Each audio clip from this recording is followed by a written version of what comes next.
Early access games are never going to be perfect. There are always going to be some small issues, there are always going to be some bugs and perhaps a few features missing. But if you're going to hype your early access game and have the eyes of the gaming world watching it as it releases, you better make sure it's not a total disaster. How many times do I have to hit the zombie in the face? I'm stood next to a flare beating the crap out of a zombie that doesn't want to die. Are you going to find me or not? I would doubt you can do. The map is rather large. Here's what I'm going to say. I'm going to go off. Really? I've just been disconnected. Is that going to mean I'm dead when I come back? Because this game is pointless. I'm sorry, Sony, you've screwed up. Hi guys, I want to talk about H1Z1, a post-apocalyptic zombie survival game, an MMO with zombie survival. I made a video recently that perhaps you saw, where I announced I would be streaming it the instant it was released, but perhaps you missed the stream, the somewhat disastrous stream, and are thinking about getting this game. If so, my advice to you would be, I would hold off for quite some time. Now, this might be true on most early access games, to be honest, but with this game, there's more to it than that. For some reason, my spider sense is tingling away. Now, for those of you that don't know, H1Z1 is, well, it proclaims itself as a zombie survival MMO set in a post-apocalyptic world. Think DayZ, or DayZ if you are American. And I heard a lot of good things about it in the few days before the release, and the pictures did look nice. So I thought I'd try it out. I will be totally honest with you, I was offered a free key to the game because I am a streamer, and they wanted as many streamers as possible to play the game at release. And there is where my worries start. They didn't allow us to download the game early, and they were encouraging all of these streamers to stream the game at the exact moment they were releasing it to the public. We were downloading it and starting to play it at the same time as the public. And of course, the inevitable happened. All the servers were unavailable, nobody could log on, and very few people could actually play. I mean, if you went along to the Twitch page, you could see 1 or 2 people streaming, and it was usually big streamers. I think they were getting some help. I'm not totally sure, I can't confirm that. But for the most part, it was just a lot of people staring at an error page or waiting for servers and so on. And I sat there for several hours trying to get in the game and could not. And the reason this worries me is that's exactly what I would have expected of a new MMO. A lot of teething problems with the servers when they release it to the public. And yet they were encouraging an awful lot of streamers, the big streamers as well, to stream this. So you could literally see live streaming fail. It was as if either they didn't care, which means they got terrible marketing, or they were unaware of the fact that this is the sort of thing that tends to happen on this type of game. They were unaware of it, and that is worrying. That would suggest the person who made the decision thought it was a good idea to have, this game streaming at that point and didn't expect quite a few issues. And that just worries me, because I think all of us were expecting some issues. I know I was. And it did make the game, well, look bad. I have to tell you now, the issues were far worse than normal, though. I mean, I couldn't play for the first night, and I stayed online for probably about 6 hours. I was online trying to. I even started doing some video editing while streaming, while waiting to log on. That's how long it was going. And then I tried the next night, and was still having connection problems. Finally got in, played for about 2 or 3 minutes, disconnect. Logged back in, played again for another couple of minutes, managed to start a fight with a zombie, was halfway through punching him, server connections once again. And this is the second day. So I've not managed to do anything. I've not really seen what the game has to offer. And even so, I'm still worried. Now, it is early access, as I've said, but there are certain things I would have expected for them to actually have in place before they even dreamt of releasing it to early access. The ability to bind keys, for God's sake. Not an option. Not an option. In fact, you can't play around with the options until you're in game. And you have to log into a server, you have to come up with a name, and coming up with a valid name that you want wasn't all that easy, which I guess is a problem with a lot of MMOs. But, you know, I tried several servers and had to pick a different name each time, and I ended up using the server name. So if I was going in the Gravedigger server, I'd be Gravedigger Gopher or something like that each time. And when I got in game, it didn't impress me visually, whereas the pictures looked pretty nice. The game itself looked pretty basic, to be honest. Pretty old and you know, boring. Now, granted, I didn't get very far. There's not a lot you can do in 2 minutes, so that's probably unfair to judge it on, but still. I also noticed I could hear footsteps from half a mile away. I was hearing zombies and players from so far away, I thought they were invisible. And when I finally did meet players, of course the inevitable, someone just runs up to me and starts punching me, so I punch him until he dies. And I know that's the sort of thing you're going to get on online games like this, but it does show the priorities of the players already. They've got in game, they're not even bothering to explore or try things out, they're just going to go and find each other and punch each other in the face before they disconnect.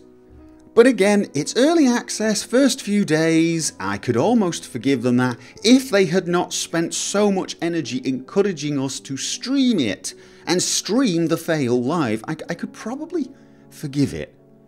Except, I'm hearing some worrying things. The thing is with this game is, it's free to play. It's marketed as a free to play game, and they're going to make their money through microtransactions. I know that's a dirty word for a lot of people, but some games really do work just fine with microtransactions, especially if there are other ways around it.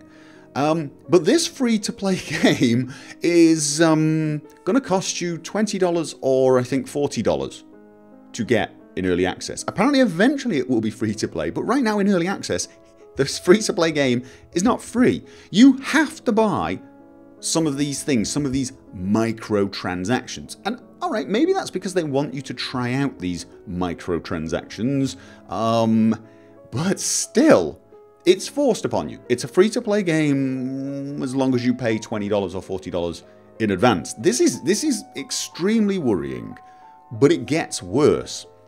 The things you're buying, these crates, I've not seen one, I've not tried one, didn't get in game long enough anyway, but apparently they contain equipment useful for survival, food, weapons, which makes this free to play, pay to win. Ish. And I say ish because apparently you can pay for a drop. What happens is you pay for a drop, and what is supposed to happen, again, not seeing it, and this, you get an airdrop and a crate comes out of the sky and there's beacons and it's flashing and there's noise, and when it lands it spawns some zombies or something. But of course everybody on the server has seen this thing drop, and so they're probably now making a beeline for it and they're going to fight you for it. It's very Hunger Games. So in fact, you might pay your $5 for your thing and not even get it, which I suppose is adding an element of tension and fun to the game, kind of. My guess is it's going to add a serious element of frustration, especially for people who bought the game for, say, $40 and get nothing, get absolutely nothing. You know, because you know what's going to happen. There are going to be groups of people who get together and they're not willing to pay for these things, or they've already got their stuff, and they're going to wait for these drops and they're just going to make a beeline for it, kill everybody in sight, including the person who paid for it, and loot the stuff. And the people who paid for it haven't quite got their act together and are going to get very, very frustrated. And apparently this is one of the things that the developers said was not going to be an issue, pay to win. And a lot of people are angry about it. Now, I think they're defending themselves by saying, well, it's not pay to win. You've got to fight for that stuff once it drops. In a way, what you're doing is you're adding an event into game and everybody's involved. You're not going to win unless you fight for it and earn it. And I get that to some degree, but I'm still not totally sure I like that idea, or whether I think it's going to work very well. I really can imagine people getting this game for the first time, going in, trying it out, then getting killed and thinking, all right, I'll get a crate, get a weapon, I'll do a little better, getting it and losing the crate instantly to a bunch of well-coordinated scavengers, and then quitting the game and never playing again, and Sony run off with the $5, and there you go. I mean, I am no expert at this sort of a game. In fact, until last night, I had not even played DayZ. And, you know, maybe it'll work. Maybe it will add an element of excitement to the game. But I would actually wait until this game becomes truly free to play, so you don't have to spend $20 or $40, and then try it and see if you can in fact win without money. Now the chances are, if you play with a bunch of friends and coordinate well, you may be able to take advantage of some poor suckers who do spend money and rob their stuff. How you feel about that is obviously up to you. I guess it is a PvP type game, although there are PvE servers, which I suppose, well, on PvE servers, let's face it, it is pay to win. So I'm not saying that this system is bad exactly. I know a lot of people are. A lot of people are having a go at it. It's a way of making money. It is a way of making money, and there are plenty of ways. You can have pay an initial fee, and that's the way they make money. Or it could be a monthly subscription. And I know a lot of people don't even like that. Whereas I'm okay with that. And I'm certainly okay with microtransactions that don't affect the balance of the game. I'm not the sort of person who wants to play a game where the microtransactions do affect the game, especially when it's PvP. Well, no, when it is PvP. If it's PvE, I don't really care. On PvP, I don't want it to be ruled by whoever has the biggest bank account and willingness to use it. And again, I'm not even sure that's what this game is.